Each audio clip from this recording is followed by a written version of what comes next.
Well, they say the best till last and last. We've been putting out these interviews in order. Your schedule has been bad, my schedule has been bad, Mr. Speaker, but we finally made it. Thanks for accommodating me. Yeah. No, I mean, I hope people find these interesting. Your year, let's start with that open question, really. Mm-hmm. How's it been for you? It's been great. It's always a pleasure to serve the people of Ush and the people of the Isle of Man, and of course now the members of Tynwald in my capacity as Speaker as well. So there's a bit of frustration every now and then. You think you're spending a lot of time navel gazing, looking inwards at the institution rather than outwards to the wider world. But that's part of the job. And it's been a really interesting year, many fronts. I mean, I think I've asked you last time. Moving to Speaker, you are sort of limited, but you've been asking some killer questions. When in Tynwald, you've had your moments, haven't you? You haven't stopped you being on the offensive. I think it's a real great aspect of the job in the Isle of Man. And the Isle of Man is about the only place where you can be Speaker of one of the branches of Parliament and you can still put down questions, you can put down motions, and you can play a full part in the proceedings of Tynwald Court, and that is a fantastic opportunity. I have to say, though, one of the things I've always enjoyed over my 10 years is legislation. I think I've probably moved more legislation than anybody else in the previous administration, and not being able to stand up and say things on that is a bit of a frustration. But I do that behind the scenes. I've got a good working relationship with a lot of the ministers, even down to the European Union trade bill. I claim a bit of responsibility for changing the name of it, but as part of a lot of the commentary that I do put into consultation responses. So I do still respond to the consultations on behalf of my constituents and get my points in to make sure that work is still going on, even though I'm not able to speak on it in the House. What's been your biggest achievements in this last 12 months? That's a tricky one. I think probably it's either going to be about getting the Select Committee started on poverty, which I think is really a positive development. It's not only starting that parliamentary scrutiny of it, but I think it's also got government to move it up a gear in their agenda to make sure that they're not caught on the hoof when the report comes forward. So I think that has raised the issue up the agenda about low pay, low earnings on the Isle of Man. I think it's something the government was interested in anyway, but it has certainly helped bolster that. I also think that the Public Accounts Committee's work into Nobles Hospital has been seminal this year. I still think we're waiting to see what the reaction to that is. So I think the reaction was to get Jonathan Michael to do the government response, but I think there's a constructive relationship there. We do need to address why, for the last 30 years, strategy after strategy has just not been fulfilled. That's something that we will continue to pick up and run with. We've got the next phase of that on staffing coming up, which is, again, really interesting work. But we will be revisiting that high-level work to make sure that we're not just getting another shiny strategy and no implementation. Well, I mean, things like the Liz Vane report, in the end, all that didn't really go anywhere, did it? And were you disappointed that you didn't get it implemented, or what were you for or against it? Well, I think we did get some pretty significant change out of Liz Vane. Yeah. One of the key things was about improving the diversity at the upper house, and I think we've had some tremendous success. I think that would happen anyway, wouldn't it? I mean, I don't need a report to get more for the first time, I think we provided a definition of what the work of the Legislative Council was, and that's something that hasn't been done since we've had a significant constitutional changes which have happened steadily over time. If you go back to 1976, the governor is still presenting the budget to Tynwald. It's 76. Yeah. Right. So Legislative Council is still quite a part of the executive, and it has morphed very quietly, very slowly over that last 40 years. The advent of ministerial government, all these things that have built the picture to change how Legislative Councils worked, and it has now gone fully fledged from being the executive to being a secondary or revising chamber. It's done that without fuss and without a lot of kicking up the constitutional dirt. But you said diversity. You said about having women in there. That's the diversity issue. Well, not. Will you proactively put when you voted? Do you think people were voting for females to take those positions? Well, it's not just females. It's also people under the age of 40. I mean, Tynwald looks a lot different today than it did 20 years ago. 12 years ago, when I first came in, it was a lot of sort of men in their 60s. Mm-hmm. We now say we've got 5 members now under the age of 40. We've got more women than we've ever had before. I think we've changed it as an institution, and I really think that's a very positive development. Well, over that time, you're saying it's for the better, obviously, but I mean, are you getting better legislation through as well? Do you think you're working more together? I'll come to that vote at the end about numbers, but how do you think it's ticking as a...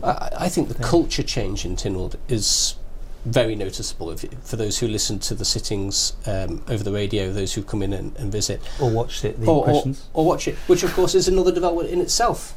That I've been happy to promote since coming into... You were a champion, by the way, thank you for that. And that's led on to other things. So that example of bringing the media in and bringing yourself in to be able to film Tynwald has led to questions about other things. So it was quickly realised that actually if I wanted to do it in the Keys I could do it, but then again I'd also have to run not just past the House of Keys Management Committee, there's the Tynwald Management Committee, then there's the Tynwald Standing Orders Committee. This is crazy. Yeah. So actually one of the other things that I've done over the last year is managed to reduce the number of committees that are about the in-house operating of Tynwald. I think we could have gone further. I was sort of held back in that ambition, but there are about 11 committees to run Tynwald, the branches. You're always on a committee meeting. Even getting you today, you're literally flying from committee to committee. Is that what it's all about for you in your position there? There is a lot of that. I mean, I think I sit on 9 parliamentary committees just about the running of the place. Plus, I'm on Public Service Broadcasting Committee and the Poverty Committee, as well as doing the work they do chairing the Public Accounts Committee, and they're over and above that 9. So it is an awful lot of committee work. And your Commonwealth duties, you're still flying around the world, aren't you? Well, I'm still chairman of the Commonwealth Parliamentary Association. Yeah. Do you still think that's a good... I mean, people still view that with a sort of... don't they? I think unless you are on the inside and see the benefit of it, it's not always easy to sell. However, I think if you do follow the press releases that come out of here, we've seen an awful lot of parliamentarians from all over the Commonwealth coming to the Isle of Man in the last 12 months to learn about us. The only time I've been away in 2018 was to the Cayman Islands at their invitation, at their expense. The Manx taxpayer hasn't had to put their hand in their pocket for that visit, and that was so that they could learn about the Manx experience. People are coming to the Isle of Man to learn about the Manx experience. We had 40 delegates here a couple of weeks ago looking at public accounts. We've had various people coming to the Isle of Man because we're selling that message elsewhere. Sure. And they're coming here. I'll diversify slightly because obviously the subject interests me. So we, I say the media, never get reports. We never interview people about it. We never, we'd be so open. I think the public is the suspicion that we don't know what's going on. We don't hear enough about it. Maybe you can do more about that. Do you think it's the public should be just like seeing Tynwald in operation? Should see what goes on if they want to watch it. I suppose we're too busy on trying to sort of focus on the problems of the Isle of Man, and we don't necessarily see it as our responsibility to sort of shove our guests in front of the media spotlight. But that we certainly do a lot of the press releases with people like Sir Stephen Rich to get that out there. But admittedly, that's not maybe in the format that is most works we did well for you. Sorry, bit personal there. Next year, what's coming up for you in the next 12 months of legislation? You got things you want to see happen? Well, obviously, I can't move primary legislation in my role as Speaker. No. However, I think there's really big work coming up in the Public Accounts Committee and continuing the work looking at Nobles Hospital, making sure that we're driving You're on that one, aren't value you? for money. I'm the chairman of it. Yeah, but you're I mean, there's concerns, right? Yeah, and we definitely need an Auditor General on the Isle of Man, because at the moment I think, as well as all that committee work that I've discussed, as well as representing the people of Rushen, I think I'm also trying to be the Auditor General of the Isle of Man as well, so it's a lot to do. But yeah, there are concerns about Nobles Hospital and the efficiency and effectiveness of it. It's not something that's new, but it's something that I think has always been considered too big, too difficult to deal with, but this PAC is absolutely getting to grips with it, and we've got another report coming up about staffing and personnel, which is a significant proportion of the spend there, so that'll be coming up in the relatively near future as well. Obviously the Committee on Poverty, we're going to be starting to take public evidence on that soon, and again that's going to really highlight the issue and start to see where the gaps are in the system here, how many people are on low incomes on the Isle of Man, and what this government can do about it. So there is going to be an awful lot of really exciting work coming up over the next 12 months. And you mentioned the public service broadcasting. You're obviously that will finally. Do you think there'll be a result on getting the future of this? Because Poor Manx Radio has been put forward for committee after committee after committee. Even I feel sort of, gosh, do you think there's once and for all we'll be able to get this one sorted? I don't think you're ever going to say once and for all we're going to get this one sorted, but certainly the idea is to have that debate done by the end of this calendar year. Mm-hmm. overall, then, do you see the government carrying on? I mean, I know this is slightly out remit, but do you want to see fresh faces come in as new ministers, for instance, that sort of thing, or can't you really go into that sort of subject matter? I think that's a matter for the Chief Minister. Yeah. I don't take a view on who his team should be. It's got to be something that works as a cohesive unit. That's what council ministers should always be. Yeah. Do you fancy? Well, you're still happy where you are, first of all. Absolutely.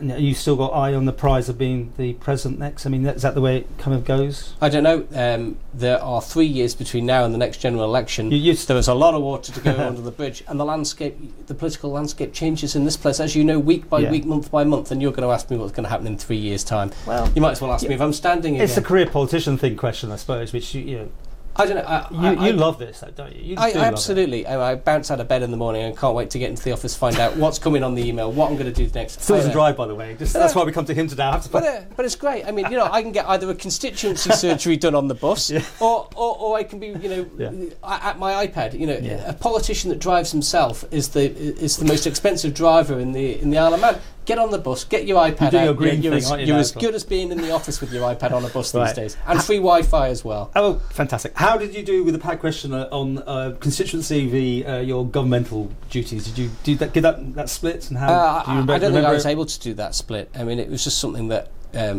my diary changes all the time. Certainly the evenings, a lot of the evenings are taken up. The constituency work, is that about caseload? Is it about the 6 or 8 charities that I'm involved in? Where do you start and draw the line? It wasn't. He made a great cup of tea, by the way, the other week down at Port St Mary Town Hall. How do you get on with Mr. Skelly, your co-MHK? I mean, because you can't do that much, can you, because of your position? I think that despite the fact that we represent the same constituency, we're in such different jobs that there isn't a natural competition then in the same way that there was if we were both ministers, or one was a minister and one was backbencher.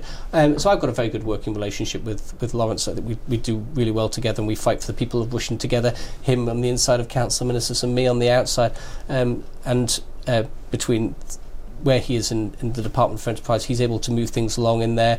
I'm able to bring a bit of the experience I've had of the history of a lot of these issues and trying to find a way through problems. So we do work really well together as a team on that front.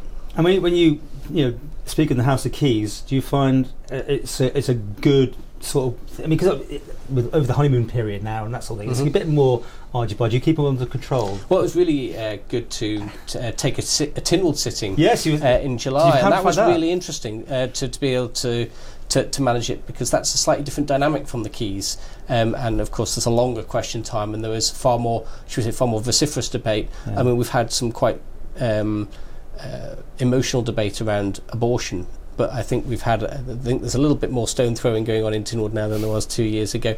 That's part of the rough and tumble of politics, but I do still have the feeling that I really hope that politicians play the ball, go for the policy, not the individuals, because that's the important thing. An election will creep in as we move on. It will, but elections should be about the policies, not about the just slagging off the people, and that's the important thing. And keeping an eye on things is quite tricky. So you found that, didn't you? When people try and get the notice to have their words, sometimes it's easy to miss them out, but maybe you need buzzers or something. Oh, no, it's all part of the dark art of being a presiding officer, I suppose. Looking in all directions. Having eyes on the sides of your head, because from the president's chair. But really, really interesting thing to go and try and do. Well, to wrap up, how do you score yourself out of 10 this last year? I think I'm going to give myself an 8. I think I wish there were more hours in the day to get more stuff done. However, I'd like to think I've done my best for the constituents. I'd like to think I've brought some big issues to the attention of Tynwald and the public, and tried to sort of be an opinion former on that without being in council and ministers. I say there's always the frustration. There's always more you could do. There's never enough hours in the day. But I say I come out of the year reasonably happy with how things have gone. And the big one, I suppose, for government, I mean, you're well and truly got to think that one through. How do you think they're doing? I don't think they're doing too badly. I think we still need to see more of the delivery. We've seen a lot of them talking about the right things. We've seen some pretty good delivery of the steam packet. I'm happy with that, but I still think that some of the big issues that they're trying to grapple with, we've seen with rates modernisation, we're seeing it with the future of the NHS. It's still getting kicked down the road a bit. We're still waiting for some of those difficult decisions. So, 7. Well, thanks so much for joining us. I should point out, if you're thinking of doing the mathematics, we've done 23 out of 24. The one that's missing is Bill Malarkey, and at the time of recording, he's not well, so can't take part in these interviews.